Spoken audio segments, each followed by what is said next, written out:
తెలంగాణలో హిల్ట్ పాలసీపై రచ్చ జరుగుతోంది. గులాబీ పార్టీ దీన్ని పెద్ద ఎత్తున జనంలోకి తీసుకెళ్లేందుకు విశ్వ ప్రయత్నాలు చేస్తూనే ఉంది. ఓవైపు సర్పంచ్ ఎన్నికలు జరుగుతున్నా సరే వాటిని పక్కన పెట్టేసి కేటీఆర్ ఈ హిల్ట్ పాలసీపై పోరాడుతూ ఉన్నారు. ఇందులో భాగంగా నేడు పారిశ్రామిక వాడల్లో బీఆర్ఎస్ నేతలు పర్యటించారు.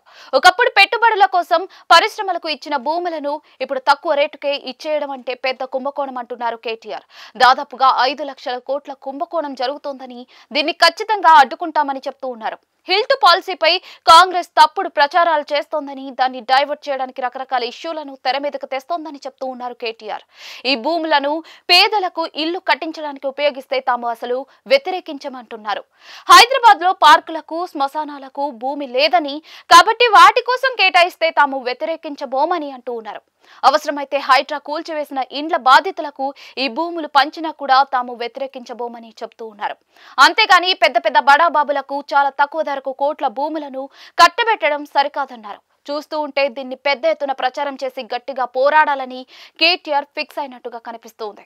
ఓవైపు గ్లోబల్ సమ్మిట్ పేరుతో కాంగ్రెస్ పెద్ద కార్యక్రమం తీసుకొస్తోంది. దీనిపై బీఆర్ఎస్ తప్పుడు ప్రచారాలు చేస్తోందని ఇప్పటికే మంత్రి శ్రీధర్ బాబు స్పందించారు. ఈ హిల్ట్ పాలసీ వెనుక లబ్ధిదారులుగా మంత్రుల వారసులు ఉన్న ప్రచారాన్ని కూడా ఆయన ఖండించారు.